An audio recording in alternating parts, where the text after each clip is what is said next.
Planning to own EV charging stations? You might want to think twice. Not because you shouldn't do it, it's because there's a real gap between what this looks like from the outside and what it actually costs. And that gap is exactly what this video is for. The pitch sounds almost too simple. Install some chargers, buy electricity, sell it at a markup, and collect a new revenue stream while attracting customers to your property. Companies selling charging partnerships describe it in exactly those terms. Two things happening right now complicate that pitch badly, and most content covering this topic hasn't caught up to either one. First, real usage data shows public chargers sitting mostly idle. Second, and this is the part almost nobody's talking about yet, the federal tax credit that made a lot of these projects pencil out already expired this year, years earlier than most people assume.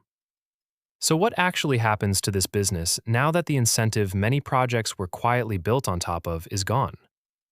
That's what we're figuring out today. One quick note before the numbers start.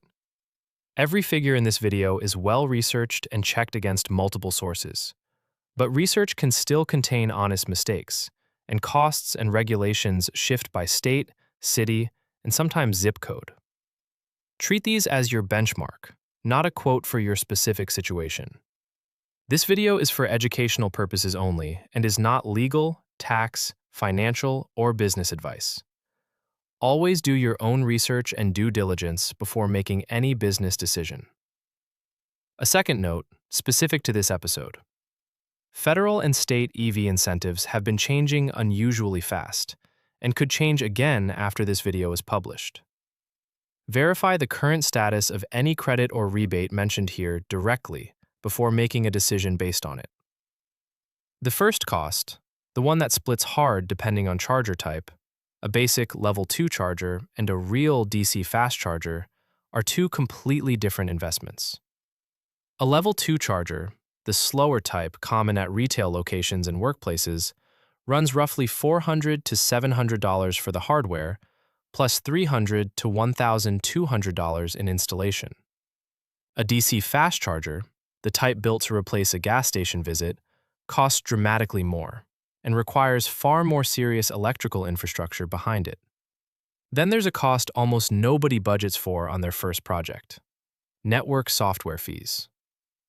Most commercial chargers run on a network that handles payment and monitoring, typically $50 to $200 a month per charger, for as long as the charger operates. Utility interconnection is its own separate timeline entirely. Getting a site connected to enough power for DC fast charging commonly takes 12 to 36 months, and often requires a transformer upgrade that the utility, not you, controls the schedule for. That's the buy-in.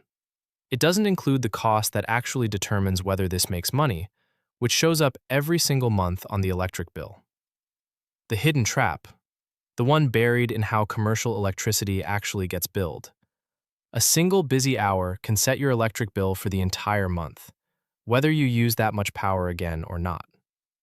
Most commercial electricity accounts, including EV charging sites, get billed on two numbers: how much energy you used and how much power you drew at your single highest moment. That second number is called a demand charge, and for DC fast chargers specifically, it can account for 23 to 85% of total operating costs. Here's why that's brutal for this specific business. A DC fast charger can draw an enormous amount of power in a short burst when a car plugs in. If 3 cars happen to charge at once during one busy afternoon, that peak can set your demand charge for the entire month, even if the site sits nearly empty the other 29 days. Real usage data makes this worse. DC fast charger utilization nationally has been hovering around 18%. Level 2 chargers have been sitting closer to 7%, essentially flat, for over a year and a half. That's the trap in one sentence. You can get billed for your single busiest hour on a site that's idle the other 82 to 93% of the time. The stock market has already priced this reality in. Publicly traded charging network operators outside of Tesla have seen their share prices badly beaten down, and the broader industry consensus is increasingly that gas stations and existing retail sites, not standalone charging networks, may end up controlling how this plays out. The real engine, the one that just lost a major piece of its foundation, for years, the federal government quietly subsidized the gap between low utilization and a viable business. That subsidy is largely gone now. So where was the real money supposed to come from, and what changed? A federal tax credit called Section 30C, the Alternative Fuel Vehicle Refueling Property Credit, covered 30% of installation costs, up to $100,000 per commercial charging port. It was originally set to run through the end of 2032. A law passed in the summer of 2025 moved that deadline up dramatically. The credit expired June 30th, 2026, for both residential and commercial installations. As of this video, that's already happened. Most people planning around this business, and a meaningful amount of content covering it, are still working from the original 2032 date. They're planning around a credit that no longer exists.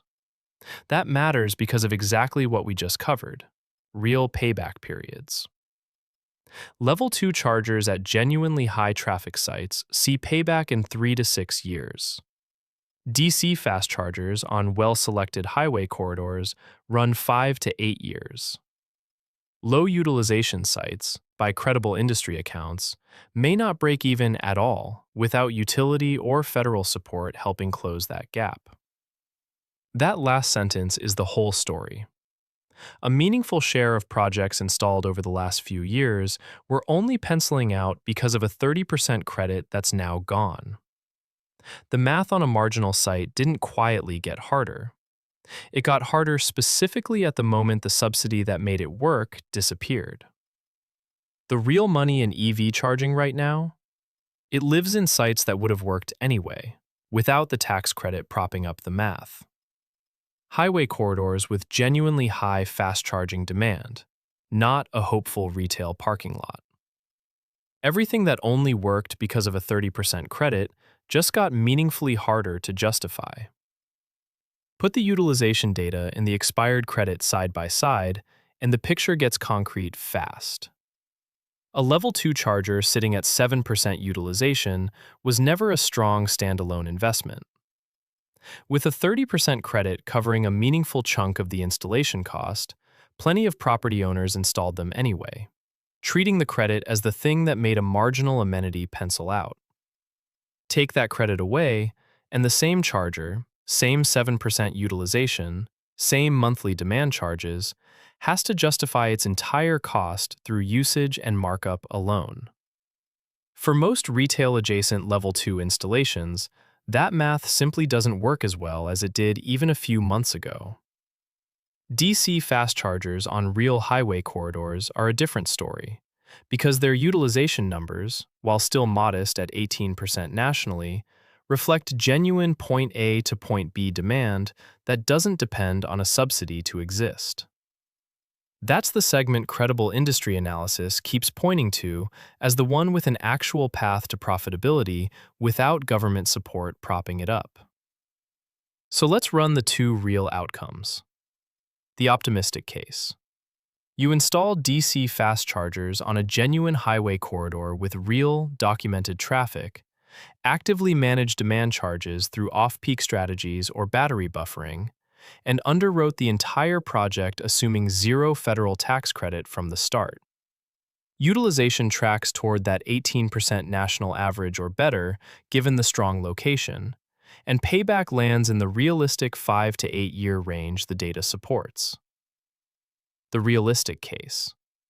You installed Level 2 chargers at a retail location hoping to attract customers, counted on a 30% tax credit that expired before or shortly after your install, and never separately budgeted for demand charges.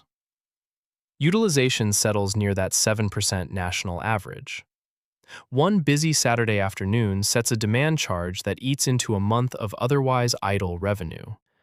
The credit that was supposed to offset a third of your upfront cost isn't there anymore, and the payback timeline stretches well past what you originally modeled. Same chargers, same network, same electricity rates. The entire gap between those two outcomes comes down to whether the project was underwritten around real utilization and demand charges from day one, or around a tax credit that's no longer part of the math. So is it worth it? If you're picturing a simple markup business, buy electricity, sell it higher, that framing skips over demand charges and utilization, which is where this business actually gets decided.